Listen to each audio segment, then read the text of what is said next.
Olá, eu sou Vivian Lima e você acompanha agora o Panorama TVC. Aqui você acompanha tudo o que acontece na Câmara Municipal de São José do Rio Preto e também acompanha entrevistas sobre assuntos que movimentam a nossa cidade.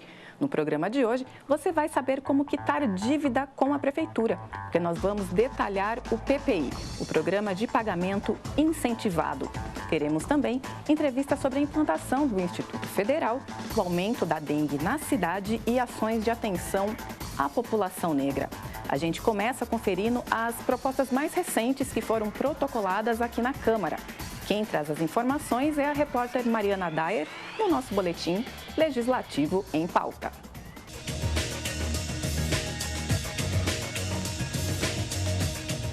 Olá, eu falo agora sobre as propostas que foram protocoladas aqui na Diretoria Legislativa da Câmara de Rio Preto na última semana. A primeira proposta é projeto de lei do Poder Executivo que dispõe sobre a outorga de uso de imóvel público municipal em favor da Caritas Diocesana. Outro projeto protocolado é de autoria do vereador Júlio Donizete e sugere que as agências bancárias programem os terminais eletrônicos para que emitam comprovante quando não for possível realizar uma operação. A vereadora Karina Caroline também protocolou o projeto nesta semana, para que condomínios residenciais de Rio Preto divulguem por meio de cartaz ou placa nas áreas comuns os canais oficiais de denúncia de violência contra a mulher, crianças, adolescentes, idosos e pessoas com deficiência. Outro projeto da vereadora, protocolado na diretoria legislativa, diz respeito à educação na pandemia. A proposta é para que os pais de estudantes com transtorno do espectro autista de escolas públicas ou privadas possam optar pela modalidade de aula presencial, híbrida ou online, independente do rodízio dos demais alunos. O Poder Executivo protocolou o projeto que altera dispositivos da lei que trata da utilização de cemitérios municipais. O objetivo é potencializar a capacidade útil dos cemitérios municipais, especialmente o São João Batista e o do distrito de Engenheiro Schmidt, e só diz respeito aos futuros sepultamentos. O Poder Executivo também encaminhou à Câmara proposta relacionada ao regime de previdência dos servidores municipais. O projeto institui o regime de previdência complementar, fixa limite máximo para aposentadorias e pensões da Rio Preto Prev. 2 projetos de resolução que alteram o regimento interno foram protocolados nos últimos dias. Do vereador Paulo Paulera, para que as sessões ordinárias tenham sempre início às 3 horas da tarde, e do vereador João Paulo Rilo, para que os vereadores possam usar o tempo de liderança a qualquer momento das discussões em plenário. Todos esses projetos podem ser consultados no site do Poder Legislativo. Mariana Dayer, para a TV Câmara.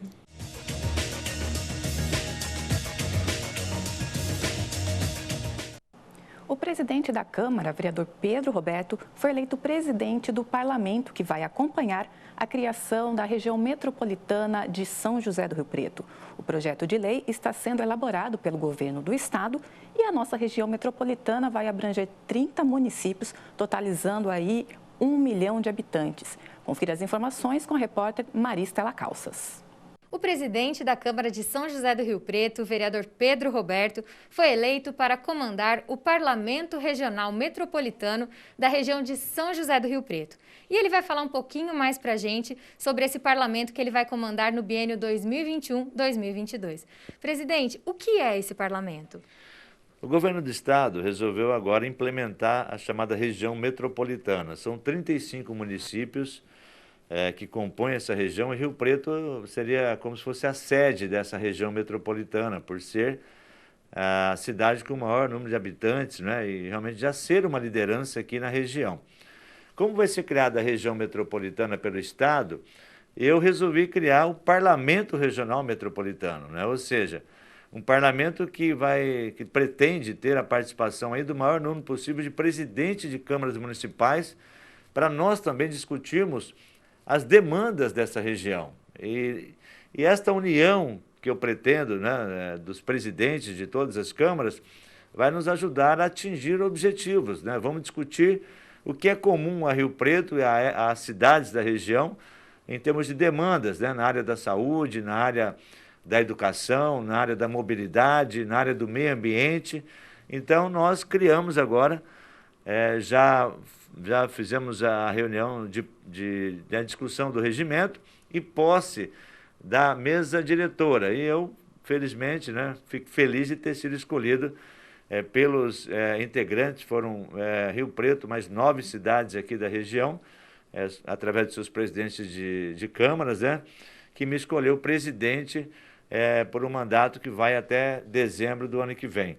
E nesta composição de mesa tem 3 vice-presidentes, né, sendo o Caco Navarrete aqui de Mirassol, um dos vice-presidentes, a Sônia Beolk de Ibirá, também faz parte da mesa diretora como vice-presidente, o vereador Alexandre, mais conhecido como Xandão, da cidade de Tanabi também, que faz parte da vice-presidência, o vereador Renato Pulpo, que participa como primeiro secretário. Nós temos a vereadora, presidente da Câmara também de Mirassolândia, Regina, que participa também como segundo secretária, e o vereador Léo, aqui de Bálsamo, que é o terceiro secretário. Então, esse grupo compõe a mesa diretora, então, do Parlamento Metropolitano. E o objetivo é pensar em melhorias para a região como um todo. Exatamente. Então, certamente questões, por exemplo, vamos citar um exemplo aqui que tem a ver com Cedral, Rio Preto, Mirassol, que impacta Bálsamo, Tanabi, que é a questão que está sendo discutida da terceira faixa aqui da Washington Luiz. Certamente é uma demanda que tem a ver com todas essas cidades e praticamente com toda a região. Então, a ideia é debater essas demandas e fazer gestões juntos, né? Junto ao governo do Estado, ao governo federal, aos deputados estaduais ou federais, aos prefeitos também. Então, é uma união, né, de esforços para trocar ideias e definir essas demandas e lutar junto para que elas realmente se tornem realidades, ou seja, tragam melhorias para a população. O objetivo é esse. Muito obrigada, presidente. Maria Estela Calças para a TV Câmara, o canal do Legislativo. A Câmara Municipal de São José do Rio Preto realizou audiência pública sobre a Rio Preto Prev. O órgão é responsável pela aposentadoria e pensão do servidor público municipal. O déficit nas contas foi o tema principal da reunião, que contou com vereadores, representantes de classe e da Prefeitura. Confira na reportagem de Alexandre Gama. A Câmara Municipal de São José do Rio Preto realizou audiência pública para debater a situação da Rio Preto Prev, a previdência dos servidores municipais.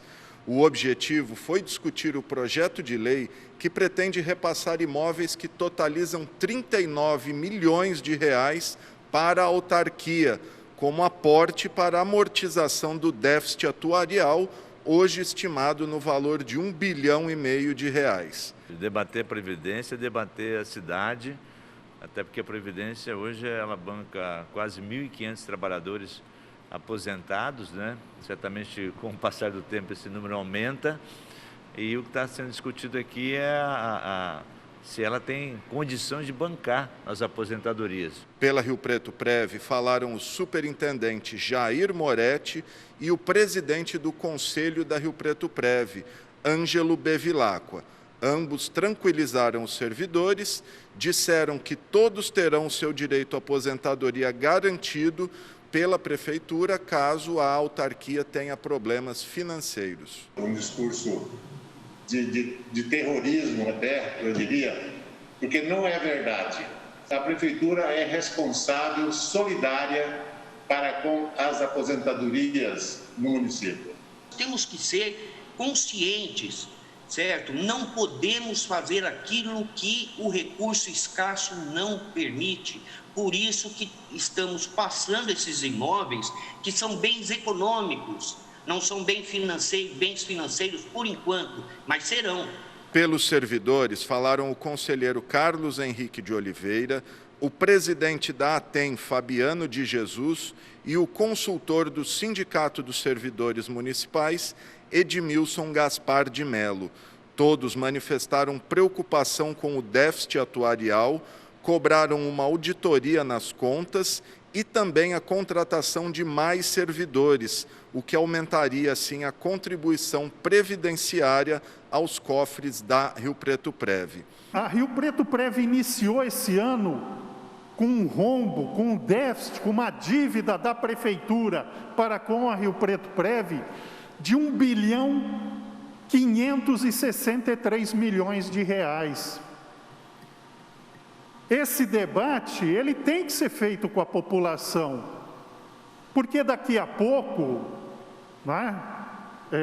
nós vamos ter um número significativo de aposentados e os recursos, talvez, e muito provavelmente mantida a situação, não dará para honrar esses compromissos. O Rio Preto fez essa política, de não contratar servidores, de ampliar a terceirização, que hoje gira em torno de aproximadamente 33% da corrente de receita líquida. É um dos municípios que menos gasta em relação à corrente de receita líquida com o servidor público, ou seja, não contrata servidores. E aí ela vai bater aonde? Vai bater lá na Previdência. Participaram da audiência também o presidente do Conselho Previdenciário da OAB de Rio Preto, o advogado David Martini Júnior. Os vereadores João Paulo Rilo e Jean Charles também participaram da audiência, defenderam o debate e também a realização de uma auditoria para balizar as ações da Câmara Municipal. O que é o mais importante para você manter uma saúde financeira é você aumentar o número de contribuição.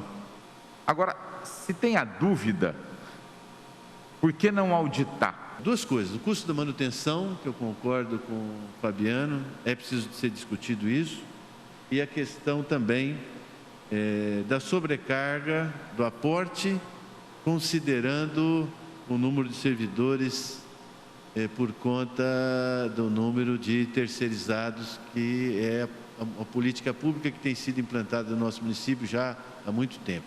A audiência foi presidida pelo vereador Pedro Roberto Gomes, presidente da Câmara Municipal, que destacou a importância deste tipo de debate para o município e falou também dos projetos que tratam do aporte e da criação da previdência complementar dos servidores.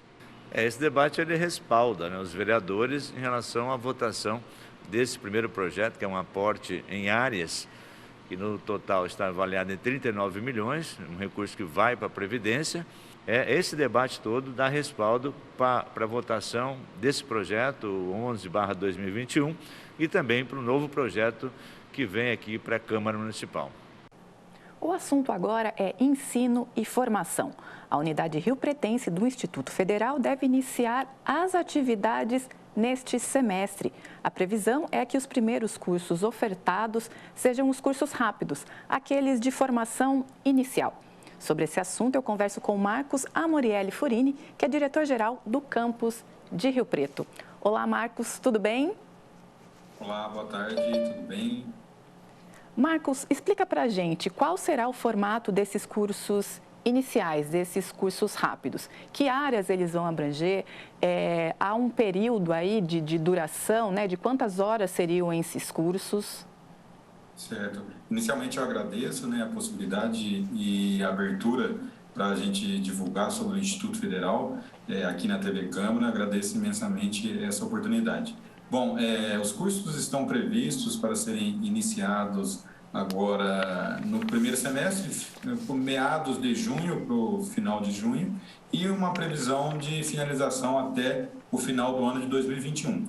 Então, são cursos que nós chamamos de cursos de formação inicial e continuada, cursos que vão de 40 a 60 horas. Então, são cursos de uma formação profissional um pouco mais rápida, que é justamente para tentar viabilizar a inserção dos trabalhadores aí no mercado de trabalho, né? Desculpa, pode falar, desculpa.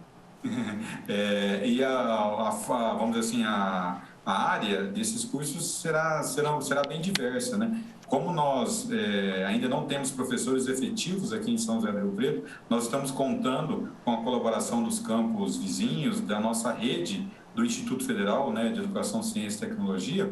Nós teremos cursos na área de línguas, como inglês, espanhol, cursos na área da indústria, instalações elétricas, comandos elétricos, AutoCAD, que é da construção civil, cursos de formação de professores. Estamos dialogando com a Secretaria de Educação para ofertar esses cursos. Então, teremos diversos tipos de cursos a serem ofertados aqui nessa oportunidade, nesse primeiro momento.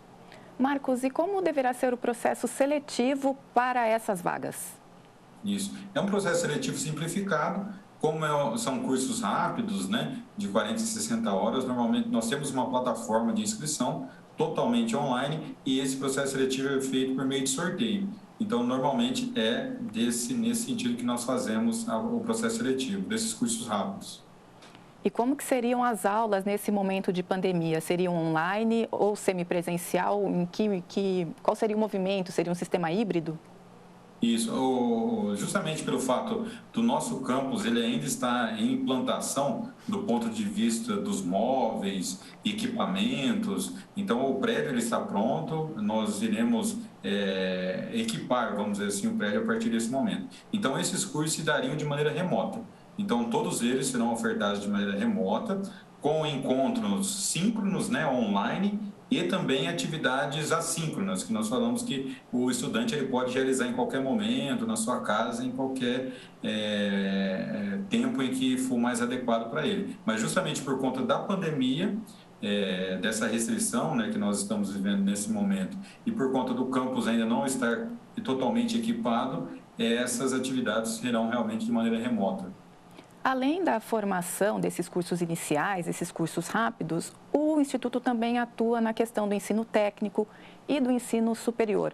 No caso da unidade de Rio Preto, esse tipo de modalidade está previsto aqui para a gente também? Há uma previsão de quando seriam implantados os cursos regulares? Isso, é muito importante essa pergunta para a gente esclarecer sobre a atuação do Instituto, né? O Instituto aqui em São José do Rio Preto, ele foi concebido e ele está aprovado por uma portaria do Ministério da Educação para ser um campus pleno. O que é um campus pleno? É um campus que tem, na previsão de servidores, 70 professores e 45 técnicos administrativos. Então, nessa configuração, nós podemos ofertar cursos desde a educação inicial, ou seja, iniciando ali com esses cursos de formação rápida, passando a cursos técnicos, e aí nós entramos preferencialmente os cursos técnicos integrados ao ensino médio, ou seja, aquele aluno que sai do ensino fundamental e já entra no ensino médio fazendo uma formação profissional, no ensino técnico em conjunto, verticalizando para graduação, e aí nós podemos ofertar licenciaturas, tecnólogos, bacharelados e também as pós-graduações, tanto a lato sensu, a nível de especialização, como mestrado e doutorado. Então, o Instituto Federal tem essa diferenciação, ou seja, de ter essa verticalização. Quanto à unidade, ao início desses cursos regulares, infelizmente nós estamos num ano, né, fora a questão sanitária, né, muito complexa e de uma tragédia, nós estamos também vivendo um impacto social e econômico, né, e político também. Então nós não temos, por enquanto, a liberação, vamos dizer assim, de contratação de professores, de nomeação, né, que é feita por concurso público, justamente por conta de uma lei, a 173, né, de 2020, que ela impede novos gastos. Então, no momento, nós não temos essa condição de iniciar os cursos regulares. Esperamos que até o final do ano ou em 2021 2022 isso seja revertido e aí nós possamos começar realmente com esses cursos regulares, ou seja, cursos técnicos, graduações e pós-graduações. Então, é uma implantação, ou seja, o campus ele vai, ao longo dos próximos anos, se consolidando e aumentando a sua oferta de acordo com a demanda de Rio Preto e da região, claro. Marcos, em 2018, a Prefeitura e o Instituto anunciaram que aqui em Rio Preto, os cursos regulares, os primeiros, né, seriam técnicos de produção de áudio e vídeo e artes visuais. Isso após uma pesquisa realizada, inclusive, com a participação popular, né? Esses eixos vão se manter? Então, esses cursos continuam aí sendo os primeiros no futuro, quando quando se iniciarem os cursos regulares, esses vão ser realmente os primeiros cursos? Isso vai depender, o eixo ele está definido, então esse é um dos eixos, né, o eixo de produção cultural e design. Isso é importante também a gente ressaltar, porque o Instituto Federal, por conta de ter esse limite de 70 professores, nós não conseguiremos abranger, vamos dizer assim, toda a demanda, né, de todas as áreas de formação. Então, nós ficaremos restritos em alguns eixos. Esse eixo de produção cultural e design é um dos eixos que já foram definidos conforme as assembleias e audiências, né, realizadas lá em 2018. O início efetivo vai depender justamente da possibilidade de códigos de vaga e lançamento de concursos públicos. Então, essa é a principal limitação, tanto para esse eixo quanto para todos os demais que nós podemos ofertar. Então, é essa situação que é impeditiva, não para esse eixo específico, mas para todos os eixos que estão colocados aí como possibilidade do Instituto abranger na nossa oferta. Marcos, aqui em Rio Preto, o Instituto vai estar localizado ali no Jardim Congonhas, onde funcionou no passado o Cefam, Centro de Formação do Magistério. Explica para a gente, quando estiver operando em sua capacidade máxima, né? Qual que é a estrutura que vai estar disponível lá? Quantas salas, laboratórios, qual que é a previsão dessa infraestrutura? A nossa infraestrutura está muito boa, muito bem definida. Nós temos que agradecer imensamente a todas as lideranças, né, municipais, regionais, na pessoa do prefeito Edinho, da Câmara dos Vereadores, na pessoa também do presidente, vereador Pedro. Muitas articulações foram feitas e o Instituto está com uma estrutura muito boa. Aproximadamente em torno de 14 salas de aula. Nós temos laboratórios de física, biologia, laboratórios de química, matemática, laboratórios técnicos, um prédio administrativo bem definido, uma quadra coberta, um ginásio, na verdade, muito bem definido e estabelecido. Então, é um refeitório, auditório. Então, existe, vamos dizer assim, toda uma estrutura já bem colocada à nossa disposição. Claro que agora nós precisamos dar vida, né, a esse espaço, fazer a nomeação dos professores, dos servidores, envolver os estudantes nas atividades e fazer com que os alunos permaneçam e ocupem aqueles espaços, né? Então, é isso que nós estamos na expectativa. Então, a estrutura ela é muito boa, está realmente ali disponível para a comunidade e a gente espera que tão breve a gente consiga passar por essa questão da pandemia, né, dessa questão sanitária que nós estamos vivendo e também essas restrições em relação às nomeações, nós conseguimos iniciar as atividades presencialmente ali no campus. Marcos, para termos uma noção da atuação do Instituto aqui no estado de São Paulo, por exemplo, são quantos alunos? O Instituto está presente em quantas cidades? É uma instituição muito tradicional, né, e de muito tempo de atuação, né? Sim, é uma instituição muito antiga. Nós falamos que é uma das instituições mais antigas de ensino, né? Nós temos mais de 100 anos. O Instituto Federal ele foi concebido lá em 1909 por um decreto do então presidente Nilo Peçanha, né? Que criou as escolas de aprendizes artífices. Ali naquele momento o Instituto estava preocupado na oferta de cursos para ensinar os ofícios, né, como carpintaria, tecelagem e tudo mais. E ao longo desses anos nós fomos mudando de nome ao longo da história e com isso viramos liceu industrial, escola técnica federal. Nos anos 90 nós viramos Cefet, o Centro Federal de Educação Tecnológica, com o diferencial de ofertar educação superior. E em 2008 foi uma grande diferença em que o Instituto Federal ele se vincula mais aos arranjos produtivos e sociais locais. Então essa é uma diferença bem interessante de 2008, principalmente para projetos de pesquisa, para desenvolver soluções para a comunidade e também projetos de extensão, ou seja, vinculando com a comunidade nas demandas sociais. O Instituto Federal, ele cresceu muito ao longo desses anos, principalmente nessa época de 2007, 2008, nós saímos aí de 200 unidades para 661 unidades no Brasil. Isso é da rede federal, né, de educação profissional e tecnológica. No estado de São Paulo, nós temos o maior instituto, que é o Instituto Federal de São Paulo, que são 37 unidades. Então, são unidades distribuídas em todas as regiões do estado, que é justamente nessa perspectiva de levar a educação para a população nas cidades, ou seja, para que ela não precise se deslocar da sua residência ou fazer um grande deslocamento para os grandes centros, né, para buscar educação profissional gratuita, né, federal e pública de qualidade. Nós estamos aí com cerca de 40 mil alunos, né, distribuídos no estado, né, como um todo, e mais de 1 milhão no Brasil inteiro, né? Então é uma grande rede federal pensada e articulada para uma educação profissional, principalmente vinculada à classe trabalhadora, né? Da gente prover condições de mudança de vida, mudança de perspectiva para a nossa comunidade, principalmente para a nossa juventude, né?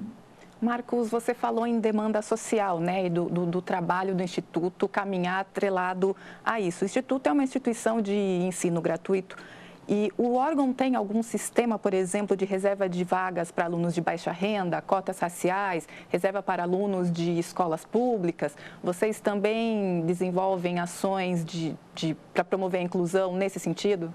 Sim, desenvolvemos isso, assim, nós falamos que isso está no nosso DNA, né? Desde lá, 1909, quando foi criado a Escola de Aprendiz de Artífice, vem nesse sentido de dar condições para a classe trabalhadora e justamente para quem tem a necessidade de uma educação pública. Na nossa seleção, nós trabalhamos com o acesso, a permanência e o êxito, né?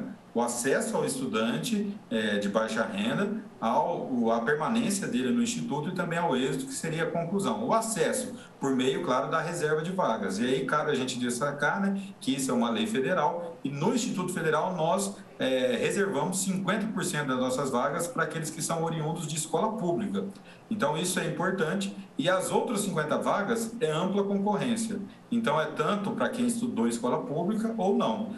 Isso é interessante porque o Instituto ele acaba, vamos dizer assim, tendo uma população de quase 70% a 80% dos alunos oriundos de escola pública.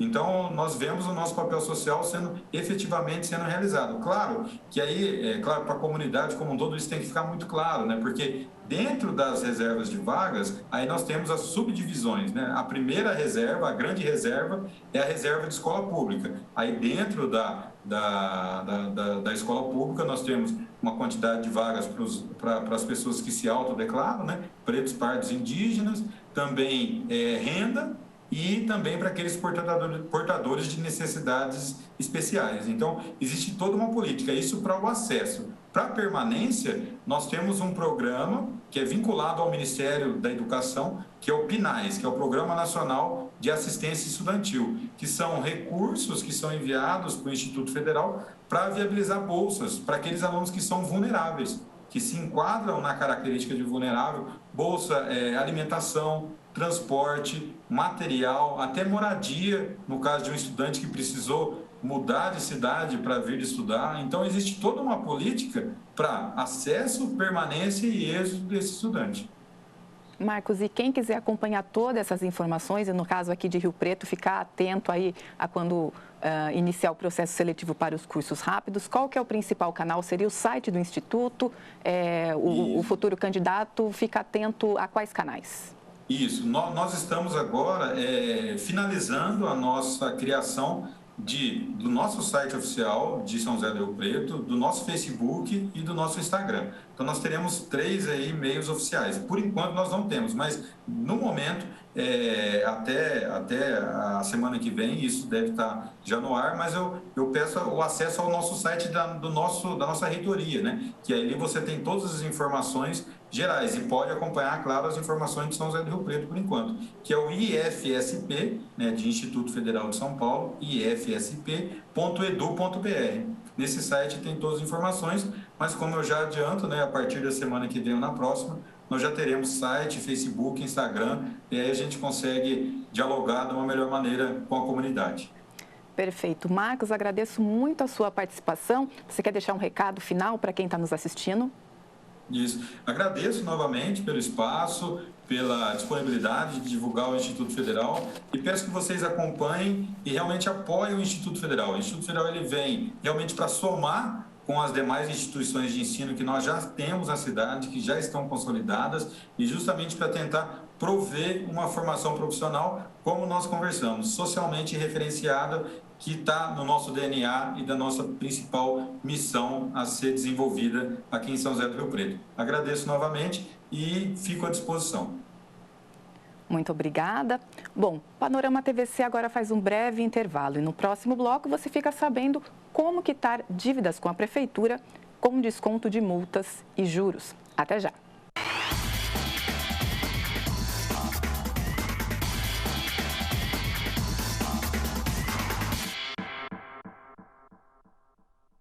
Mudou de cidade, estado ou país? Então se liga que você vai precisar transferir o título eleitoral para poder votar no novo endereço. Tudo pode ser feito pelo Título NET, o Serviço da Justiça Eleitoral para atendimento remoto, que foi ampliado por causa da pandemia de Covid-19 e da necessidade de distanciamento social. Então, presta atenção no que você vai precisar fazer. A primeira coisa é digitalizar um comprovante de residência e um documento de identificação oficial com foto. Frente e verso, tá? Depois disso, você entra no site do Tribunal Superior Eleitoral ou do Tribunal Regional Eleitoral do local onde mora, ok? Aí é só clicar na aba Eleitor e Eleições, entrar em Título Eleitoral e escolher a opção Tire seu título. Olhe a tela até achar o link Iniciar seu atendimento remoto. Pronto, preencha os campos e escolha o serviço desejado. Bem fácil, né? O que é a imunidade de grupo? Por que ela é tão importante e qual é o papel das vacinas nisso? Eu me chamo Melanie Dutra, sou biomédica, mestra e doutora em neurociências, membro da União Pró-Vacina e da Rede Análise Covid-19 e hoje vim responder essa dúvida. A imunidade de grupo é quando um grupo de pessoas passa a estar protegido contra um determinado agente infeccioso. Quando ela é atingida, até mesmo as pessoas ainda suscetíveis a esse agente ficam protegidas. Pense em várias pessoas numa sala. Num canto da sala temos alguém infectado, que transmite o agente infeccioso. Se eu tiver um número suficiente de pessoas imunizadas, o agente encontrará uma barreira até uma pessoa suscetível para infectar. Isso a transmissão será muito dificultada. Vacinas têm essa proposta. Imunizando uma grande quantidade de pessoas, estamos criando várias barreiras protegendo a nós e aos outros, inclusive os suscetíveis. Legal, não é? Por isso é tão relevante nos vacinarmos e pensarmos em vacinas como uma estratégia de proteção da sociedade para a sociedade.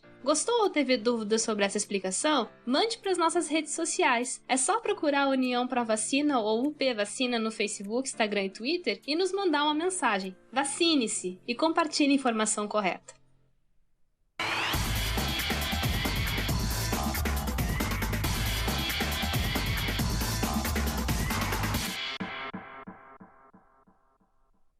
Olá, estamos de volta com o Panorama TVC e agora falando de saúde. Além da pandemia de Covid-19, outra doença preocupa a população e autoridades em Rio Preto. A dengue avança no município. A cidade contabiliza um total de 6.800 casos confirmados este ano.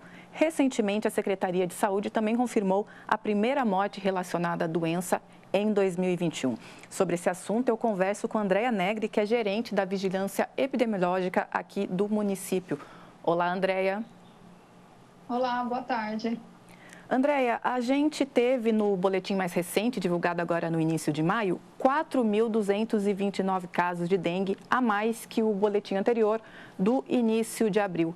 Como é que a Secretaria de Saúde avalia esses números? Eles podem indicar que a gente deve enfrentar uma epidemia esse ano ou é um movimento esperado para esse caso?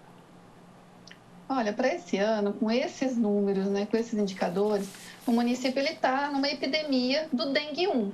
Né? O que seria? Do vírus dengue 1 que já circulou em 2010, 2015, 2016. Então, espera-se que não tenha uma proporção tão grande como foi a de 2019, com a introdução de um novo vírus do dengue 2, né, de um novo genótipo, mas porque tem muita gente que já pegou esse vírus.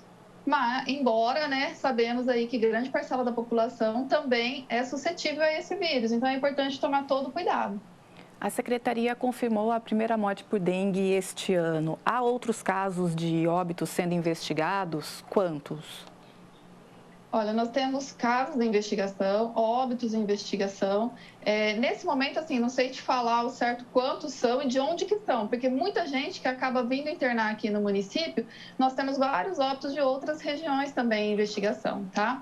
E a gente opta mesmo por divulgar o óbito confirmado, porque muitas vezes não confirma, né, dessas suspeitas. Então, a gente divulga o óbito confirmado para que realmente as pessoas tenham a dimensão da gravidade da doença. Andréia, atualmente quais são as principais regiões aí que registram o maior número de casos, os principais bairros? Olha, o vírus, a circulação do vírus está no município como um todo, tá? Tem algumas regiões, como da Represa, né? Algumas regiões até da região ali da região do Pinheirinho, para cima, que também tem alguma incidência um pouco maior. Porém, não deve descuidar, né? Mesma área que tem menos casos, o mosquito está presente, tendo mosquito, o vírus e suscetível, tem sempre um risco. Andréia, e quando a gente fala no centro de hidratação, como é que está o atendimento lá? Quantas pessoas já foram atendidas e quais casos geralmente vão para lá? Seria um espaço aí de demanda à porta aberta ou é necessário um tipo de encaminhamento a partir de alguma unidade básica de saúde? As unidades básicas, elas têm encaminhado os casos do grupo B, né, mas também é uma porta aberta para esse grupo procurar. Quem seria esse grupo? Né? São aquelas pessoas que têm alguma comorbidade. Tem alguma ou diabetes, ou hipertensão, ou é gestante, né? Tem alguma outra doença cardíaca. Então, quem tem doença hepática, quem tem alguma comorbidade, ela já se encaixa como grupo B, que precisa de um acompanhamento diário. E aquela pessoa do grupo A, que a gente fala que são as pessoas rígidas, sem nenhuma doença conhecida, mas que também, quando faz a prova do laço, ela vem positiva, que indica que ele tem uma fragilidade capilar. Então, essa pessoa, ela já se enquadra como grupo B. E aí, o centro de hidratação atende essa população. Andréia, há outras medidas sendo estudadas pela Secretaria, tanto para atendimento ao paciente, quanto de combate ao mosquito? Além, por exemplo, do centro de hidratação que já está implantado, vocês estão pensando em outras medidas e quais seriam? Olha, a dengue a gente nunca descuida, na verdade, né? Então, a questão do cuidado no domicílio, dos territórios, com agente de saúde, também o serviço de nebulização nunca parou, mesmo na pandemia, né? Na suspeita, nos grupos de suspeitos ou confirmados de dengue, a gente tem esse serviço que faz a nebulização.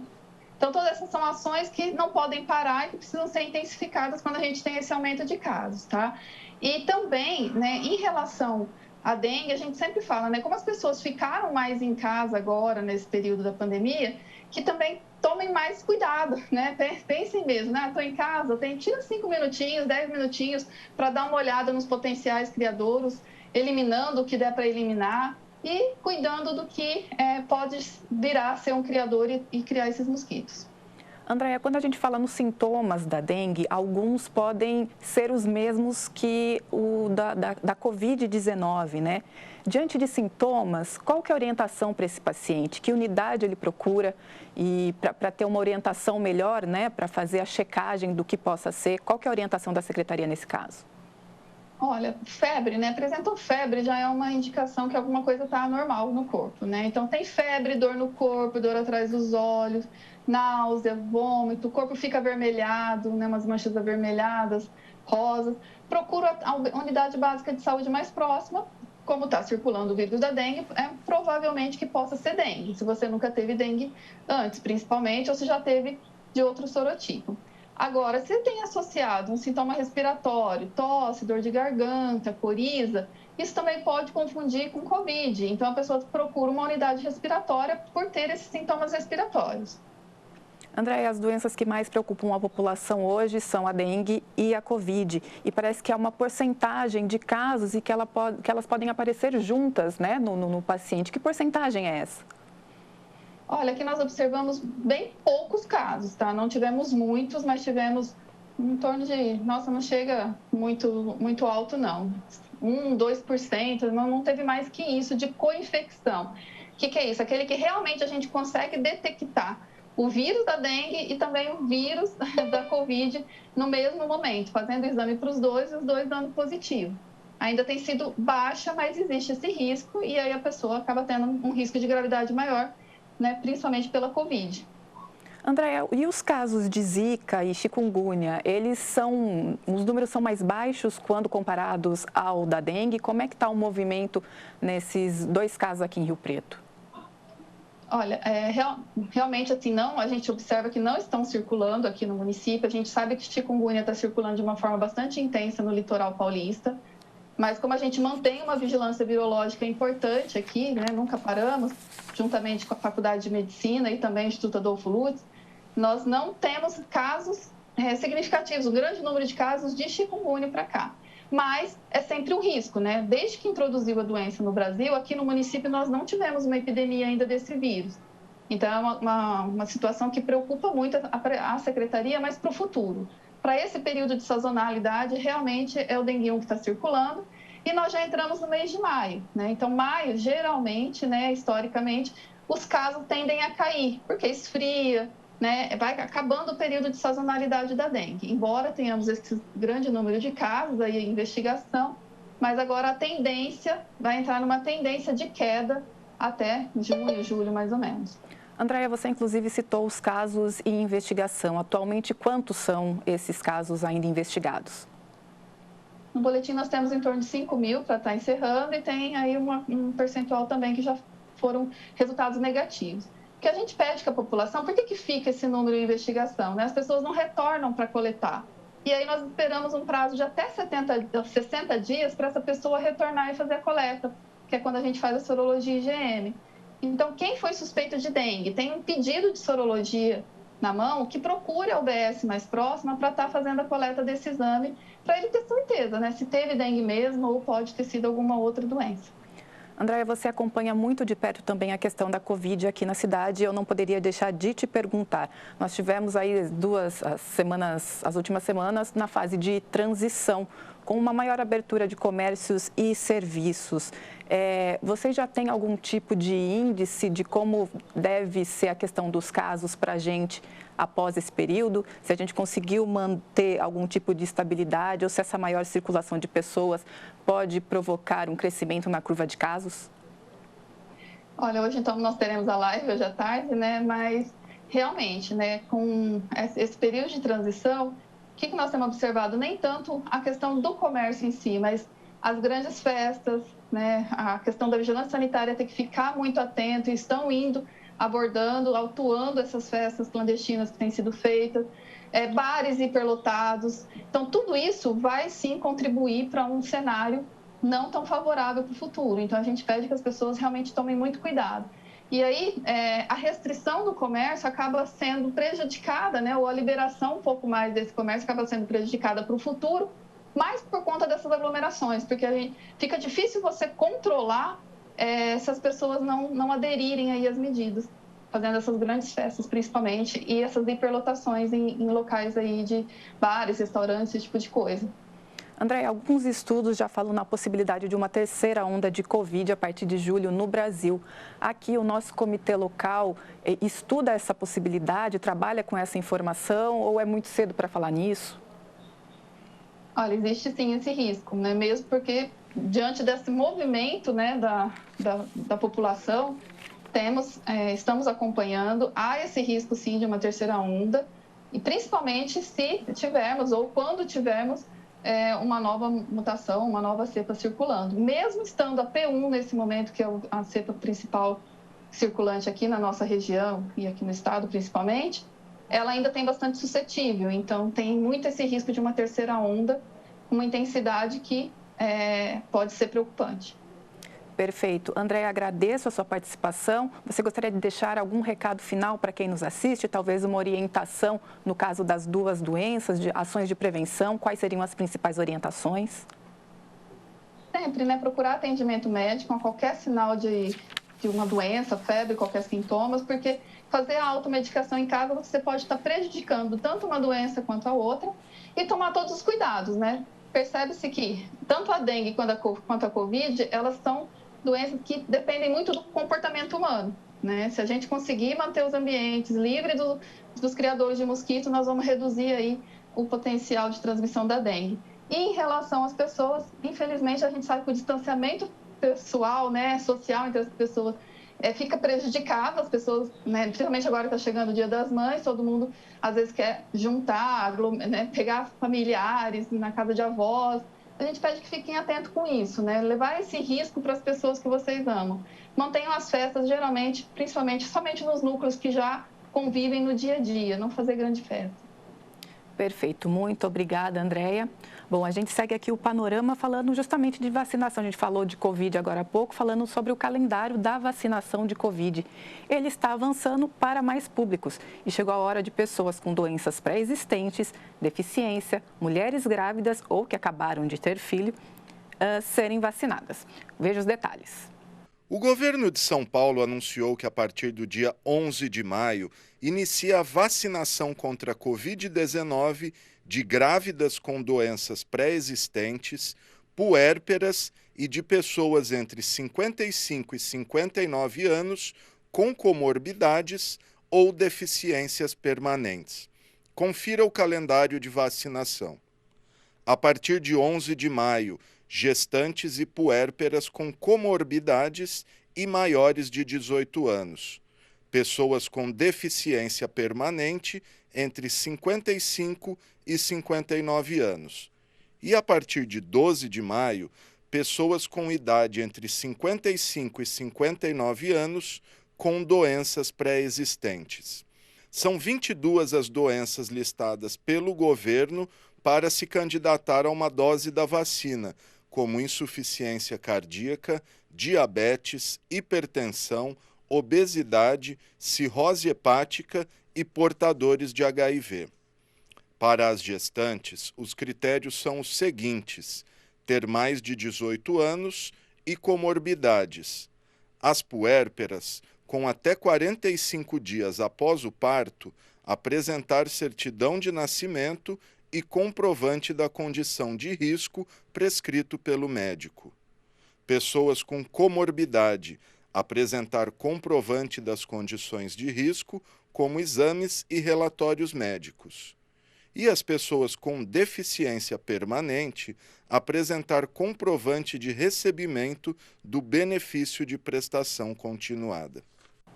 E atenção, a Secretaria de Saúde de Rio Preto está cadastrando os pacientes com comorbidades para justamente organizar a vacinação deste grupo. Esses pacientes terão de preencher um formulário que já está disponível no site da Secretaria, que é o saude.riopreto.sp.gov.br. Além do formulário com dados pessoais, no site o paciente vai encontrar também um modelo de atestado que será exigido no ato da vacinação. Esse documento deverá ser preenchido pelo médico responsável pelo paciente. Isso vale para quem tem convênio ou faz tratamento particular. O modelo desse atestado também vai estar disponível nos sites dos convênios. Já os pacientes do SUS, que contam com prontuário online, terão os atestados obrigatórios disponibilizados nos locais de vacinação. Portanto, não precisam buscar o documento antecipadamente nas unidades de saúde. E eu tenho mais uma informação sobre a questão da Covid-19. O governo de São Paulo prorrogou por mais 2 semanas a fase de transição do Plano São Paulo. A prorrogação foi anunciada na última live, vai de 8 de maio até 23 de maio. Para este período foi alterada a faixa horária de atendimento de estabelecimentos comerciais e de alimentação. Esses locais poderão funcionar até às 9 horas da noite e a ocupação vai de 25% para 30%. O teletrabalho das atividades administrativas não essenciais permanece neste período. E a nova exigência do toque de recolher passa de 8 da noite às 5 horas da manhã para 9 da noite até às 5 horas da manhã. Bom, e agora, atenção você, pessoa física ou jurídica que tem dívidas com a Prefeitura. Chegou a hora de renegociar seus débitos sem juros e multa. O PPI já está aberto para adesões. Quem explica é o repórter Matheus Camargo. Já está aberto o PPI, Programa de Pagamento Incentivado da Prefeitura de São José do Rio Preto. O programa oferece descontos de juro e mora de 30% a 100% aos devedores do município.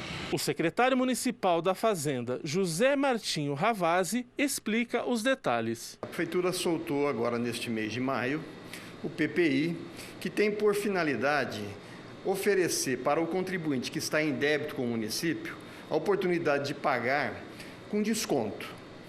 O PPI, ele vai abranger todos os tributos que existem na Prefeitura, lançados, dívidas tributárias e não tributárias, dívidas ajuizadas e não ajuizadas, dívidas parceladas e reparceladas. O contribuinte poderá fazer a opção. E aqui nós vamos detalhar quais seriam essas opções. O contribuinte, ele pode quitar a sua dívida pagando com 100% de desconto, multa e juros. Para tanto, ele pode se dirigir ao Poupa Tempo ou à Regional Norte, porém ele tem que fazer através de agendamento. Ele pode também ter a opção de pegar esta informação pela internet, na página da Prefeitura. Além do desconto de 100% na multa e juros, ele teria ainda a oportunidade de fazer o pagamento com 50% da dívida, e aí, neste caso, ele teria 70% de desconto sobre a multa e juro, podendo parcelar o restante em até 2 vezes. E também ele pode pagar 40% da sua dívida com desconto de 50%, aonde ele também poderia parcelar o saldo remanescente em até 5 vezes. Esta oportunidade de desconto a Prefeitura está oferecendo, começou em 1º de maio e se estende até o dia 31 de maio. Então, é uma ótima oportunidade que o contribuinte tem para poder quitar as suas dívidas com a Fazenda Pública. Nós encaminhamos o projeto de lei para a Câmara, a gente faz uma avaliação, estimando o que a gente espera arrecadar. Este ano, a estimativa ela está em torno de 30 milhões de reais. Para a Prefeitura, esta arrecadação é importante porque ela vem no momento em que nós estamos atravessando uma pandemia e que nós teríamos, assim, um reforço no caixa para poder suportar todas as despesas que vêm aumentando. Para o contribuinte, como eu disse, é uma oportunidade dele quitar a sua dívida com um desconto de multa e juro. Pode parecer que não seja significativo no primeiro momento, mas é muito representativo esse desconto. Então, eu entendo que é uma oportunidade que o contribuinte tem para saldar qualquer dívida que ele tenha com o município. Com relação às dívidas que não fazem parte do PPI, aí estariam as multas de trânsito e, principalmente, o ISS retido na fonte, que é aquele que o contribuinte que presta serviço, ele paga mensalmente. Essas 2 dívidas, elas não estariam incluídas no PPI. A Prefeitura preparou um material para as redes sociais que explica como funciona o PPI. PPI, Programa de Pagamento Incentivado. Aproveite o incentivo para quitar débitos com a Prefeitura. Tem 100% de desconto de juros e multa para o pagamento à vista. 70% em 2 vezes. 50% em 5% e 30% para antecipações. Mas atenção, nem toda dívida entra no PPI. Consulte o site da Prefeitura para mais informações. Adesões de 1º a 31 de maio. Prefeitura de São José do Rio Preto. Aqueles que participaram de outras edições do PPI e não conseguiram pagar a dívida podem renegociá-las com o município. O prazo final para adesão ao programa é no dia 31 de maio, uma segunda-feira. Mais informações você encontra no site da Prefeitura, www.riopreto.sp.gov.br. Matheus Camargo para a TV Câmara, o canal do Legislativo. E o programa de pagamento incentivado foi um dos temas abordados no programa Questão de Ordem com o vereador Paulo Paulera, do Progressistas. O parlamentar também falou sobre a Covid-19, a vacinação de públicos estratégicos para o controle da pandemia em Rio Preto. O vereador Paulo Paulera participou do programa Questão de Ordem com o jornalista Matheus Camargo. Ele falou sobre o impacto da Covid-19 na atividade dos parlamentares, as iniciativas para enfrentar a crise sanitária, como a importância da vacinação dos integrantes da Guarda Municipal. A crise econômica devido à pandemia também foi tema da entrevista. Paulera explicou o programa de pagamento incentivado PPI, sobre o projeto de lei de refis do SEMAI do Executivo, o aumento do crédito consignado para servidores públicos, congelamento de concurso público da Prefeitura que vence no próximo mês de junho. O vereador progressista também falou sobre o projeto dele de instituição do Dia do Choro, a ser comemorado no dia 15 de julho, e finalizou com as obras de infraestrutura no distrito de Engenheiro Schmidt. Agora o assunto é mercado de trabalho. Quem está procurando uma vaga pode recorrer ao balcão de empregos da Prefeitura de Rio Preto. Confira os setores com o maior número de oportunidades neste momento. O balcão de empregos da Prefeitura de Rio Preto tem 285 vagas disponíveis nesta semana. Destaque para os cargos de vendedor, com 12 vagas, Oportunidade também para ajudante de pedreiro, com 10 vagas, e costureira com experiência manual, também com 10 vagas. Essas e outras oportunidades podem ser consultadas no site da Câmara, no link Utilidade Pública ou no portal da Prefeitura em www.riopreto.sp.gov.br/balcão empregos. Você sabia que a cada 3 horas e 40 minutos uma pessoa morre em acidente de trabalho no Brasil? O dado é do Observatório Digital de Segurança e Saúde do Trabalho. A prevenção é a palavra de ordem para a redução desse número de mortes. O assunto foi tema de palestra na Câmara Municipal. A Escola do Legislativo da Câmara Municipal realizou na última semana uma palestra sobre segurança do trabalho. O evento, realizado em alusão ao Abril Verde, mês de conscientização sobre a importância da segurança no trabalho, teve participação de funcionários da Câmara que assistiram remotamente à apresentação do diretor-geral, Jorge Jimenez. Para saber mais sobre os eventos da Escola do Legislativo ou sugerir temas para palestras e eventos, é só entrar em contato pelo e-mail escoladolegislativo@riopreto.sp.leg.br. O Panorama TVC faz mais um breve intervalo. No próximo bloco, nós vamos falar de ações voltadas à população negra no serviço público e também na área de assistência jurídica. Até já!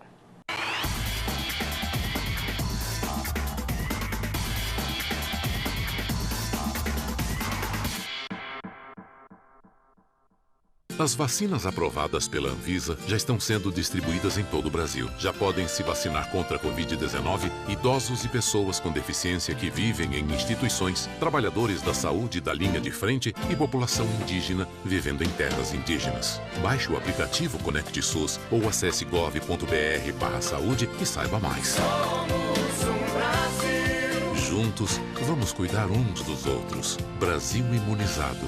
Somos uma só nação. Você deixou de votar e não justificou a ausência às urnas? É preciso regularizar sua situação com a Justiça Eleitoral. É muito simples, hein? Acesse o site tse.jus.br e procure a opção Eleitor e Eleições. Em seguida, clique em Quitação de Multas. Desça a barra de rolagem, preencha seus dados pessoais e consulte se você possui algum débito eleitoral. Caso tenha, você deve emitir a guia de recolhimento da União. Pagar no Banco do Brasil, em uma agência ou pelo aplicativo e só. Rapidinho você resolve tudo.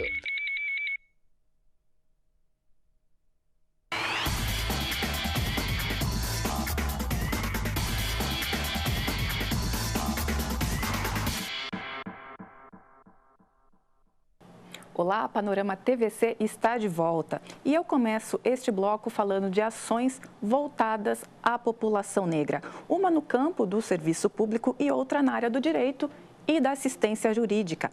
Para detalhar essas iniciativas, eu converso com Daroque Viana, presidente do Conselho Afro de Rio Preto, e também com Robson Toledo, advogado que coordena a Comissão de Igualdade Racial da OAB Rio Preto. Boa tarde a todos.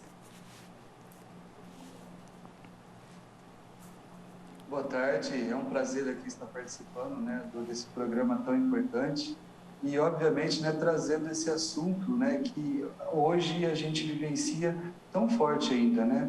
Tivemos, agora recentemente, mais esse tiroteio tão grave no Rio de Janeiro, onde a gente verifica que a violência ainda continua muito grande e, por isso, sempre é interessante que, em especial, a TV Câmara de Rio Preto possa trazer à tona um assunto tão importante que é, infelizmente, algo que não era para ser uma coisa normal, mas a desigualdade racial ainda é muito grande no nosso país, em especial na nossa cidade. Uma boa tarde. Boa tarde. Doutor Robson, eu começo justamente com o senhor. Há uma intenção da Comissão de Igualdade Racial da OAB de buscar tornar possível que casos de racismo que cheguem à Defensoria Pública sejam atendidos por advogados negros.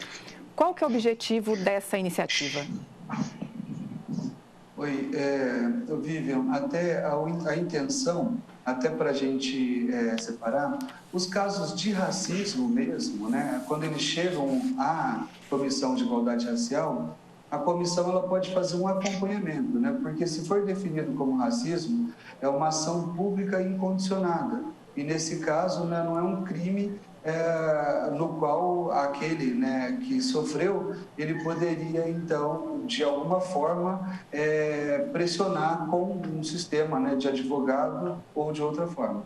Agora, quando a gente fala dos outros crimes, né, os outros crimes raciais, quando esses chegam, né, à comissão, aí nós podemos fazer um acompanhamento, nós podemos indicar quais seriam as medidas, indicar para esse ofendido, né, se ele já fez o boletim de ocorrência registrando aquele crime, se ele conhece o ofensor, se ele tem alguma prova, né, de como aquele ofensor, de certa forma, né, fez com que ele se sentisse ofendido. Agora, quando os crimes são tais como a situação de racismo, a comissão normalmente ela indica para aquele ofendido, né, porque quando é o crime de racismo, ele é toda a sociedade, ela se vê, né, envolvida naquele crime, que é quando a gente impede uma pessoa negra de adentrar em determinado lugar, quando a gente tem uma situação vexatória no lugar público. Então, né, isso pode ser por empresa, pode ser por pessoas, isso pode ser dentro da própria empresa no qual essa pessoa trabalha,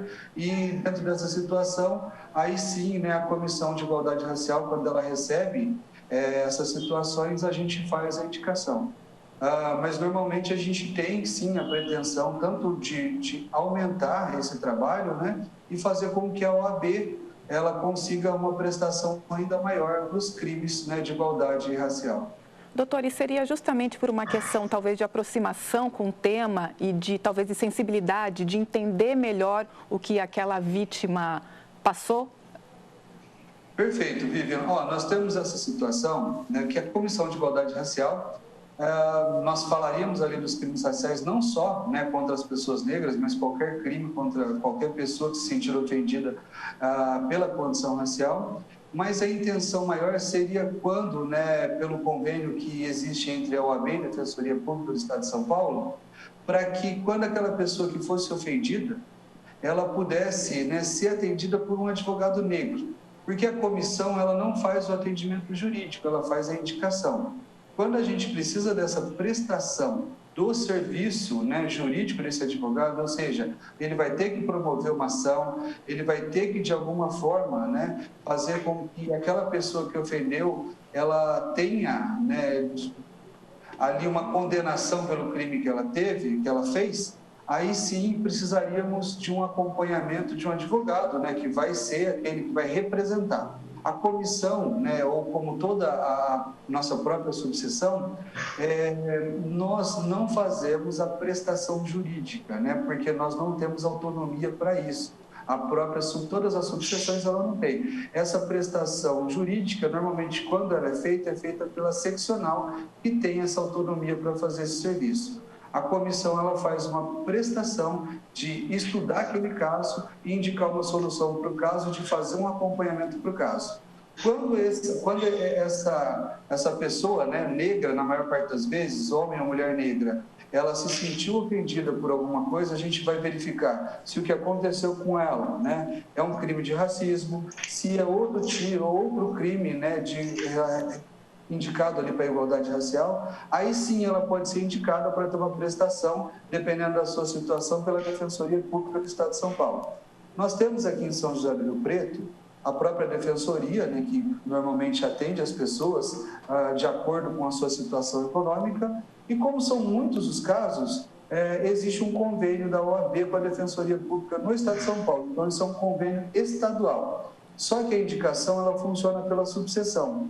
Qual que é a nossa pretensão? Que todos os crimes raciais, quando fossem atendidos pelo convênio da Defensoria Pública do Estado de São Paulo, eles tivessem a indicação de um advogado negro para acompanhar aquela pessoa, aquela mulher, aquele homem que se sentiu ofendido, até por uma questão de adequação daquela situação, de entendimento da dor daquela pessoa, como uma forma de melhor atender aquela pessoa num momento tão difícil, de tanto sofrimento pelo qual ela está passando. Perfeito. Agora eu converso com Daroque Viana, que é presidente do Conselho Afro aqui de Rio Preto. Daroque, a Prefeitura de Rio Preto iniciou há poucos dias o primeiro censo do funcionalismo público. Esse levantamento é uma demanda do Conselho Afro. explica para a gente há quanto tempo o Conselho buscava esse levantamento e quais objetivos vocês pretendem atingir com a medida, especialmente para a população negra. Boa tarde, Vivian. Boa tarde, doutor Robson. Prazer estar aqui novamente tratando de igualdade racial, a abertura da Câmara é muito importante nesse momento. Bom, o Conselho Afro tomou posse há quase 2 anos, né, em outubro de 2019, e desde lá nós viemos discutindo, fizemos um planejamento estratégico, um plano de ação, onde inclui vários setores, tanto da área da formação, do emprego, da saúde, e onde a gente também elenca parcerias para a execução desse plano de ação. O Censo do Funcionalismo Público, ele está dentro desse nosso setor, principalmente na área onde a gente precisa mobilizar políticas públicas, porque assim como em todos os setores do mercado de trabalho, em geral, você vai perceber a participação prejudicada de pessoas negras, né, em 3 importantes setores. O primeiro é o ingresso, que determina também a quantidade. O segundo seria as funções que elas ocupam dentro das empresas ou das organizações, e também a questão salarial. O negro, geralmente, as pessoas negras são afetadas diretamente nesses 3 pontos. No setor público não é diferente. Só que quando a gente trata de uma organização do tamanho do setor público e que vai reverberar na vida de todos os cidadãos, em geral, a gente precisa discutir isso com dados em mãos, né? Outras cidades do Brasil existem esse tipo de censo, mas aqui vai ser importante para que a gente possa sensibilizar tanto o poder público, numa sequência maior também, as próprias empresas do setor privado, para que haja uma maior adesão de pessoas negras e também uma valorização dos seus ambientes de trabalho. Daroc, quantas pessoas devem responder esse censo? Ele é válido só para concursados ou ele vai ser respondido também por comissionados, estagiários? Que tipo de informação o formulário vai solicitar? Atualmente, nós prevemos que esse censo atinja os mais de 5.500 servidores públicos de Rio Preto, né? E também queremos que os comissionados estejam. E também nós queremos atingir, pode ser que não seja nessa fase, porque nossa averiguação do censo vai ser mensal até então, mas também queremos atingir os terceirizados, saber em que cargos eles estão, qual a faixa salarial, e inclusive também os dados demográficos dessas pessoas, né? Só que no momento, Vivian, o censo ainda não se tornou uma legislação municipal. Isso é importante para que tenha a obrigação, tanto do órgão público de fazer essa cobrança, realizar a cobrança do preenchimento, quanto também de ser a responsabilidade via estatuto desses servidores públicos, também os comissionados ou daqueles que são contratados, de fornecerem essas informações, né? Para isso a gente precisa, inicialmente, nós pensamos em coletar esses dados, fazer uma averiguação deles para ver se todos responderam, se uma maioria. Caso não tenha sido respondido, nós iremos entrar em contato direto com essas pessoas, seja através de e-mail, seja através de telefone, seja através das suas próprias chefias dentro do poder público para realizar. E contamos com isso, inclusive, com sensibilização também do Poder Legislativo Municipal, que nós vamos precisar passar isso como legislação e avançar como muitos outros municípios e estados do Brasil já avançaram nesse setor e Rio Preto ainda não tem implementado esse tipo de política. Daroc, aqui em Rio Preto o censo está sendo encabeçado aí pela Secretaria da Mulher, Pessoa com Deficiência, Raça e Etnia, por meio do Departamento de Promoção da Igualdade Racial. Por conta disso, o censo também deve perguntar, além de raça e cor, sobre incluir dados de gênero, deficiência? Bom, muito importante que a Secretaria esteja disposta nessa iniciativa. Atualmente, nós estamos brigando também, Vivian, para que esse departamento seja formalizado, né, em lei e conste no regimento interno, mas estamos tendo muita abertura para esse trabalho. Sobre a questão de abranger pessoas com deficiência, mulheres, existe até uma parte do censo que pergunta, né, você possui alguma das condições de saúde citadas abaixo, e dentro delas, algumas coisas levam para pessoas com deficiência, para PCD. A parte do gênero também é muito importante. Para isso, a gente precisa abrir um diálogo com o Conselho da Mulher e com o CRAM e o Departamento da Mulher dentro da Secretaria, para que a gente possa expandir. Esse censo ele não está fechado, né? A gente vai formulando ele mensalmente conforme a informação chega, mas eu acho que é muito importante, sim, em todas as minorias, inclusive saber até a questão, quando a gente fala de gênero, saber sobre pessoas no público LGBT, que é atendido, e sobre a igualdade racial também a população indígena.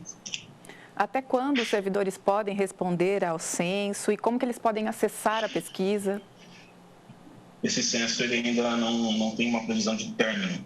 Como eu te disse, mensalmente nós iremos fazer a análise dele, mas ele está disponível no servidor online a todos os servidores públicos que ingressarem. Também foi enviada notificação aos servidores através de e-mail e será feito periodicamente, contando com o apoio da empresa de processamento de dados. Perfeito. Dr. Robson, uma outra discussão é acerca do cumprimento de uma lei estadual que torna obrigatória a informação sobre cor ou identidade racial em cadastros e bancos de dados públicos e privados. A intenção da comissão da OAB é verificar o cumprimento dessa lei aqui em Rio Preto, especialmente no âmbito das secretarias municipais. Qual que é a importância do cumprimento dessa lei, a importância desses dados? Olha, Vivian, é bastante importante, né, que a gente consiga que todos os órgãos públicos municipais, inclusive também quando a gente fala daqueles que estão relacionados aos estaduais, porque essa lei da Alessi Brandão, muitas vezes a gente percebe isso. Eu estive em contato com 2 ou 3 secretarias aqui em Rio Preto, inclusive, né, com a Secretaria do Trabalho e com a Secretaria da Mulher também, e a gente percebe que essa lei ela não tem sido, né, não tem tido a eficácia quando a população necessitando de algum serviço público não é feito esse cadastro, né? Não tem essa identificação, nem quando eu vou fazer um cadastro para matrícula na creche, ou como a própria reportagem agora falou sobre vagas de emprego, nem quando eu vou também me inscrever para participar das vagas de emprego através da Secretaria do Trabalho. Então, é muito importante que essa lei feita pela Alessi Brandão, ela tenha realmente, né, nos órgãos públicos essa eficiência para que nós, como o próprio Daroto Viana disse, a gente consiga mensurar em todos os setores da sociedade onde eu tenha qualquer problema, né, de identificação racial. Ou seja, né, será que... Tivemos um probleminha com o áudio do Dr. Robson. Será que conseguimos restabelecer?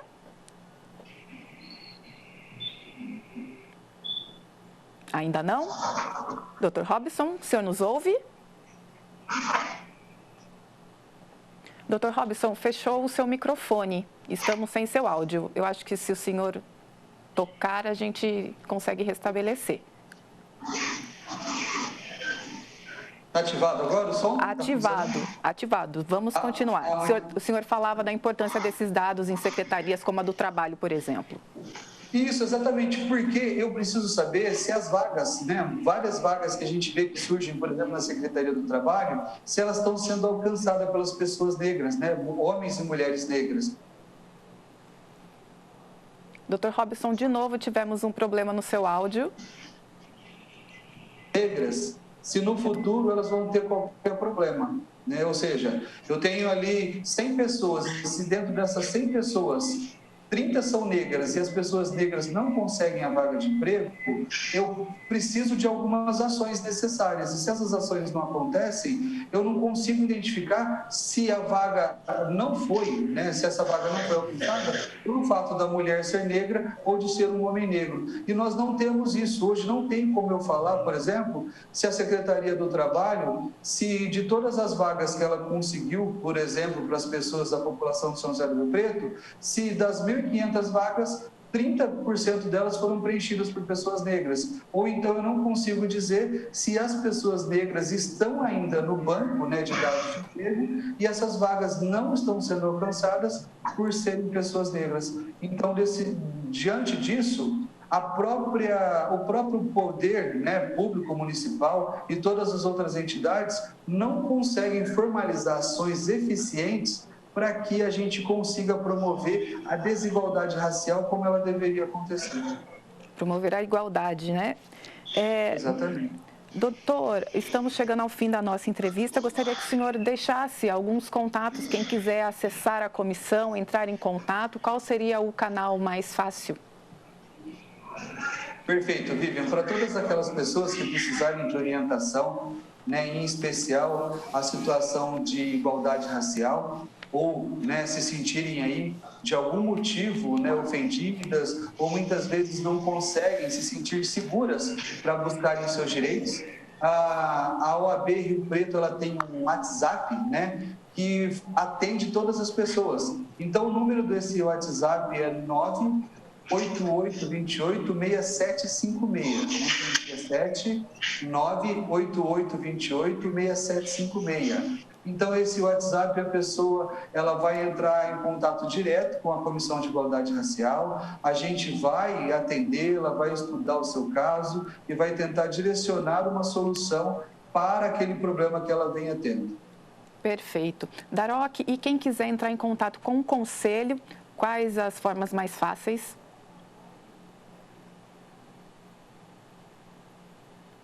Temos o Daroc. Daroc, seu áudio, por favor. Diretamente com o Conselho, nós estamos disponíveis nas redes sociais através do Instagram e Facebook, seria o Afro Rio Preto. E também existe o e-mail do Conselho Afro Direto, seria o afroriopreto@gmail.com. Também existe o e-mail institucional, que é o conselhoafro@rioppreto.sp.gov.br. Lilian, só aproveitando, eu queria destacar só que essa iniciativa do censo é realizada pelo governo federal, pelo estado de São Paulo, alguns outros estados do Brasil e cidades, municípios até que próximos a nós, né? Não é uma iniciativa nova e a gente visa com isso no Conselho Afro conquistar políticas públicas como as cotas para o ingresso de pessoas negras no concurso público e a representatividade em cargos de gestão e chefia. Também atingir melhorias no balcão do emprego e na responsabilidade social das empresas. Perfeito. São trabalhos que caminham juntos, né, Daroc? Eu agradeço vocês. Muito obrigada pela entrevista. Bom, o panorama segue e a gente fala agora de questões relativas à Câmara, relativas aqui à Casa. O vereador Júlio Donizete participou do programa Questão de Ordem. O parlamentar falou sobre os projetos dele que estão tramitando aqui no Legislativo. Entre eles, o que fornece kit maternidade para gestantes em situação de vulnerabilidade. Vamos conferir. O vereador Júlio Donizete, do Partido Social Democrático, participou do programa Questão de Ordem. Júlio Donizete ocupa uma cadeira no Legislativo pela primeira vez. Ele falou sobre o início do mandato. Abordou também os projetos que apresentou e estão tramitando, como o fornecimento de kit de maternidade para gestantes em situação de vulnerabilidade. Reconhecimento das pessoas com insuficiência renal crônica como pessoas com deficiência para ter direitos garantidos por lei. Além de um projeto para que as escolas públicas e privadas ofereçam salas de aulas aos portadores de transtorno de déficit de atenção, TDAH. Impactos da Covid-19 na atividade parlamentar, na sociedade, também foi tema da entrevista. A importância da Guarda Municipal na fiscalização de festas clandestinas. Agora falamos de solidariedade. A Câmara de Rio Preto apoia uma campanha de arrecadação de alimentos realizada pelo Fundo Social do município. Após um mês de participação na iniciativa, o Legislativo realizou a primeira entrega dos itens coletados. Os produtos foram doados por servidores e também pela comunidade. Confira. A Câmara de Rio Preto entregou ao Fundo Social de Solidariedade 208 quilos de alimentos. Os produtos foram arrecadados como parte da campanha Dose de Solidariedade, uma iniciativa do Fundo Social para atender pessoas em situação de vulnerabilidade. A entrega foi feita no início deste mês. A sede do Poder Legislativo é ponto de coleta da campanha desde abril, quando aderiu ao movimento. Além da Câmara, postos de vacinação do município também recebem as doações. A campanha continua e o prédio do Legislativo segue como ponto de arrecadação. Quem quiser participar, basta entregar a doação na recepção da Câmara. O endereço é Rua Silva Jardim, número 3357, Centro. O Panorama TVC termina aqui. Se você quiser rever esse programa, basta acessar o nosso canal no YouTube. Estamos lá como TV Câmara Rio Preto. Todos os projetos que tramitam na Câmara você encontra no nosso site riopreto.sp.leg.br. Todas as informações da Câmara também em nossas redes sociais. Estamos no Facebook e no Instagram. Muito obrigada pela companhia, obrigada pela audiência e a gente se vê no próximo programa.